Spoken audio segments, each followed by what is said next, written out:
To stage 5 of the Amgen Tour of California, the riders moved away from Santa Barbara, 115 miles on to Avila Beach, and it was to turn out to be one of the turning points of this year's event.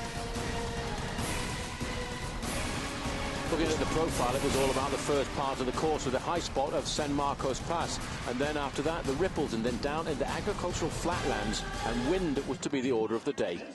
All the leaders taking front rank on a misty shore down in Santa Barbara for the start, and then the rollout as the riders moved away for a short neutralized section before they began riding right out onto the climb of San Marcos. And immediately two riders breaking clear, Thomas de Gent and Chung Kai-Feng, quickly joined by the leader in the Nissan King of the Mountains, Carter Jones. He was hunting for the points at the top of the San Marcos Pass.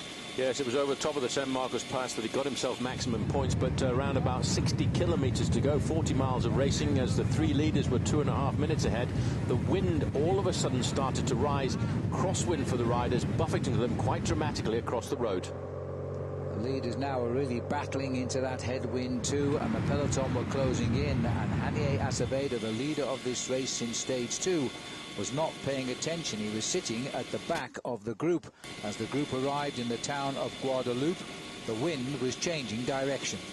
No, it certainly was, and at that point the red, white and blue jerseys of Team Radio Shack came to the front end of the main field and started to put up the screws, causing chaos at the back end of the race.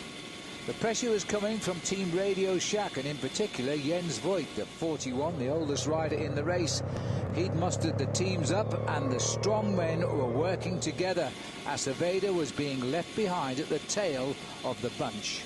6 men from the top 10 in the overall standings missing out on the split, but most importantly, number 131, the leader of the race, Hanier Acevedo, was well back. Some teams, like Orica Green Edge, had packed 4 men into that leading group.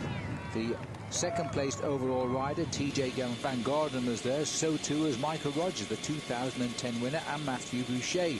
These were the important men in the overall, but sprinters were there too, and they quickly wiped out the lead of the 3 men who had been clear for most of the day so far. And over the next hour and a quarter of racing, it turned out to be a massive battle between the leading group and the main field behind, which tried on occasions to pull back the leading group of 18 riders. They got at one stage as close as 30 seconds, but finally the main field started to crack. They were under pressure now, and this was an important sprint here for just a 3-second, 2-second and 1-second time bonus. Thor Hushovd wanted to try and let TJ Van Garderen get the 3 seconds, but he had to take it himself as Michael Rogers came up on the outside. Racing for that yellow jersey were Rogers and TJ, and they'd just taken a second away. But the main field decided they would not lay down arms. They realized there was still the chance they could pull themselves back to the leading group of riders. But there were some good sprinters in that leading group as well. Michael Matthews from Orica Green Edge and Peter Sagan, the leader of the sprint competition. Hanier Acevedo, though, could do nothing. He just sat in the pack and hoped, crossed his fingers, that it would all come back together. There were a few teams interested in taking up the chase, and it was left to just 1 or 2 teams to try and limit the escape. For a long time, it was less than a 1-minute advantage for the 17 front-runners, but they were in no way ever going to come back. As they raced towards the finish, the change of direction. Around the corner was the finish, and Jens Voigt, with nothing to lose and knows he can't sprint, broke clear of the field, and there was no reaction immediately.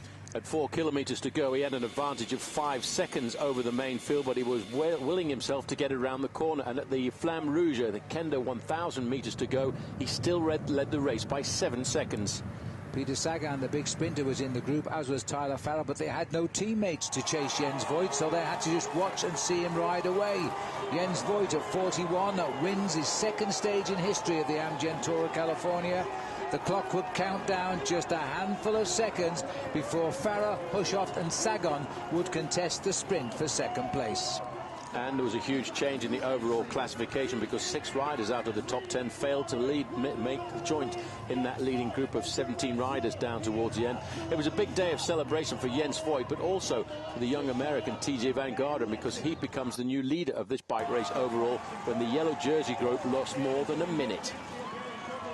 And so it now means the new leader on the eve of the only time trial of this year's Amgen Tour of California is TJ Van Garderen. He now leads Michael Rogers by 42 seconds, a three-time world time trial champion. Acevedo's down to third. Boucher is in fourth. Philip Dijkman down from third to fifth. But they'll all be out to do it all again tomorrow at San Jose, because these riders now have to head up to San Jose tonight, a ride of over 300 kilometres for this crucial race of truth. TJ Van Garderen has the advantage now of being the last man to start, and he'll be watching all of the other 114 riders left in the race.